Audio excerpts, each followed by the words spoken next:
Beberapa hari yang lalu di komunitas WhatsApp saya tuh ada seorang yang bernama Insan. Dia mengirimkan sebuah pesan WhatsApp di komunitas tersebut bahwa dia baru saja relapse setelah 2 bulan gitu ya. Dan kami yang membaca di situ juga cukup cukup kayak sedih juga ya, udah 2 bulan akhirnya relapse gitu. Dan saya juga bisa merasakan apa yang dialami oleh si Insan ini. Dan ya tentu saja sebagai orang yang ada di komunitas tersebut, saya memberikan semangat pada Insan untuk tetap keep going, jangan nyesel karena menurut saya kalau udah bisa 2 bulan itu udah hebat banget, udah keren banget gitu ya. Nggak banyak orang yang bisa tembus sampai seminggu pun bahkan kadang nggak bisa gitu ya. Ada yang mungkin 3 hari aja udah. Tapi ya kembali lagi itu disesuaikan dengan kondisi start tiap orang. Dan ketika si Insan itu mengirimkan pesan tersebut dan saya membalasnya, si Insan tuh kemudian memberikan pesan lagi bertanya pada saya, kapan abang terakhir kali relapse? Nah, ini mungkin terdengar sangat normal ya bagi kebanyakan orang yang ada di sebuah komunitas atau ada di sebuah perkumpulan yang saling mendukung satu sama lain. Tapi percayalah, saya dulu juga pernah bertanya seperti Insan seperti itu. Tapi ada dua kemungkinan yang terjadi ketika saya bertanya seperti itu. Yang pertama adalah untuk memvalidasi apakah kegagalan saya ini wajar atau apakah saya ini jadi jauh lebih baik dibandingkan dengan orang lain. Ada semacam hal seperti itu yang akan terjadi pada diri kita kalau kita bertanya. Dan ini menurut saya setelah saya mengalami beberapa kali relapse dan bahkan saya pun juga pernah seperti Insan bertanya pada teman-teman lain, kalau misalnya tujuannya untuk mencari motivasi dari orang lain yang mungkin dipandang dia itu lebih mampu jauh lebih panjang, percayalah, motivasi itu tidak akan pernah didapatkan dari orang lain. Motivasi itu sebenarnya datang dari diri kita sendiri. Dan apa yang terjadi sebenarnya kalau misalnya kita bertanya, katakanlah saya jawablah gini, San, aku kemarin relapse gitu ya, aku baru kemarin relapse. Di situ Insan mungkin akan kayak berpikir, oh ternyata saya tidak sendirian ya. Oh I'm happy, ternyata aku nggak sendirian ya. Tapi bagaimana kalau saya jawab, aku udah nggak jarang relapse lagi. Aku udah 5 tahun yang lalu terakhir kali relapse. Dan apa yang terjadi pada Insan? Mungkin dia akan termotivasi, mungkin, atau justru malah dia akan merasa, waduh, aku baru bisa 2 bulan nih, aku ternyata sepayah itu ya. Dan menurut saya bertanya relapse pada orang lain kapan terakhir kali relapse itu kayak setelah saya alami berulang-ulang bertanya seperti itu dan menyimpulkan bahwa kalau memang tujuannya motivasi terbesar itu pada diri saya sendiri dan bertanya relapse seperti itu tuh hanya membuang-buang waktu saja dan itu jadi semacam sebuah hal yang toksik ya pada diri sendiri. Karena apa? Ujung-ujungnya kita akan membandingkan pencapaian diri kita dengan orang lain, pencapaian day kita dengan orang lain. Kalau misalnya saya udah bisa 1 tahun, si Insan mungkin akan ngerasa kayak wah minder ya aku baru bisa 2 bulan nih. Atau dia akan merasa kalau misalnya saya bilang aja saya relapse nih 3 kali sehari kemarin gitu, wah I'm better than him, saya lebih baik dibandingkan dia gitu ya. Itu jadi semacam sebuah ego pada diri Insan gitu ya. Dan ini di proses pengembangan diri, di proses self improvement secara general, membanding-bandingkan diri kita dengan orang lain, mau di hal apapun itu bukan sesuatu hal yang baik gitu ya. Oke, mungkin Anda melihat orang yang di atas Anda dan Anda ingin menjadikan dia motivasi. Tapi ini bukan perbandingan dalam artian gini, perbandingan yang malah jadinya semacam ketoksikan ya. Wah, saya payah banget nih. Wah, saya bodoh banget nih, gue belum bisa kayak gitu. Wah, saya sangat-sangat letoy. Gak bisa seperti orang yang jadi motivator terbesar saya gitu ya. Setiap kali Anda berbicara buruk pada diri Anda, itu percayalah malah justru akan menghambat proses pengembangan diri Anda. Percayalah bahwa sebuah proses itu akan sangat-sangat effortless tanpa sebuah willpower yang besar.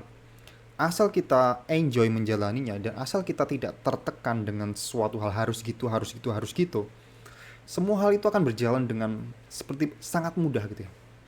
Dan kebanyakan orang-orang yang selalu selalu ibaratnya terlalu keras pada diri kita, itu ya mungkin ada beberapa orang yang berhasil, tapi most likely kebanyakan itu hanya akan jalan di tempat. Karena setiap kali kita memandang diri kita itu justru hal yang negatif, itu tidak akan membuat diri Anda kemana-mana. Cobalah tanyakan pada diri Anda sendiri, apakah kapan terakhir kali Anda termotivasi oleh orang lain? Dibandingkan gini, kapan terakhir kali Anda termotivasi ketika Anda tahu, katakanlah gini, Anda udah push up bisa 5 kali, kemudian Anda termotivasi bahwa besok harus bisa 10 kali. Aku udah bisa 5 kali nih, besok aku harus bisa 10 kali. Lebih besar mana motivasinya dibandingkan melihat orang lain gitu ya. Sama halnya dengan NoFap ini. Kalau misalnya Anda kalau bisa 2 bulan gitu ya. Ya, motivasi terbesar adalah bagaimana cara untuk bisa 3 bulan gitu ya. Bisa lebih dari 2 bulan. Dan itu lebih long last gitu ya. Gak ada tekanan untuk katakanlah harus 1 tahun, harus 2 tahun. Karena yang tahu kondisi diri Anda adalah diri Anda sendiri. Startnya mungkin berbeda. Katakanlah kalau misalnya Anda itu berkompetisi dengan orang yang kita nggak tahu ya, di dunia media sosial itu banyak yang mengatakan bahwa mereka mulai dari nol, tapi ya ujung-ujungnya tidak nol-nol banget gitu ya. Dan ketika Anda melihat orang tersebut sebagai motivator Anda dan Anda pengen seperti itu tapi Anda tidak kesampaian, yaitu bikin Anda stres. Jadinya bikin Anda itu kayak, wah saya bodoh nggak bisa kayak gitu gitu ya. Padahal dia masih muda, padahal dia masih di bawah saya umurnya. Ya nggak ada ujungnya. Itu jadi kayak perbandingan diri sendiri dengan orang lain dan itu toxic. Jauh lebih make sense atau jauh lebih sehat kalau misalnya Anda melihat diri Anda. Dulu mungkin Anda nggak bisa ngomong depan kamera, dulu Anda nggak berani ngonten. Ketika Anda udah berani ngonten, Anda udah berani ngomong depan kamera, jangan lihat orang yang udah jago public speaking, yang udah 10 tahun yang lalu, yang mungkin dari kecil udah dibiasain ngomong dari orang tuanya. Sedangkan diri Anda itu orang yang nggak pernah terbiasa untuk ngomong, sedangkan Anda sekarang udah bisa ngomong, udah bisa bikin konten. Itu jauh lebih baik bandingkan dengan diri Anda yang dulu gitu ya. Sorry, barusan curhat ya. Tapi itu bisa diaplikasikan pada banyak hal ya. Mungkin kalau misalnya Anda itu, ya di luar konteks NoFap lah, saya selalu menganjurkan kalau misalnya Anda memulai sebuah perjalanan NoFap, lakukan ibaratnya jadikan NoFap itu sebagai alat bantu untuk mencapai tujuan Anda. Jangan jadikan tujuan utama. Kalau misalnya Anda itu pengen bisa push up atau pengen menaikkan kalau misalnya Anda suka lari, menaikkan pace, itu tuh gunakan NoFap sebagai alat untuk mencapai hal tersebut agar Anda termotivasi. Ketika Anda NoFap, Anda itu punya banyak energi yang bisa disalurkan pada hal-hal positif tadi. Atau katakanlah misalnya gini, Anda sedang belajar main gitar gitu ya. Anda terobsesi main gitar. Dulu Anda nggak tahu sama sekali tentang kunci. Kemudian Anda sekarang udah bisa kunci gitu ya, udah bisa ngejreng. Kemudian Anda mencoba untuk melodi. Gunakan NoFap itu sebagai alat bantu untuk mencapainya. Dan jangan pernah bandingkan diri Anda dengan, katakanlah, dengan siapa yang udah keren ya.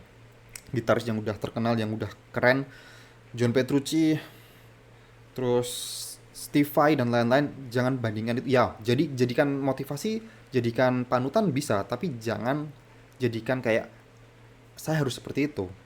Kalau Anda berusia 20-an dan Anda baru mulai, ya tentu saja startnya berbeda. Tentu saja mulainya berbeda. Tapi lihatlah diri Anda bahwa, oh, saya kemarin baru bisa ngejreng, sekarang udah bisa main melodi.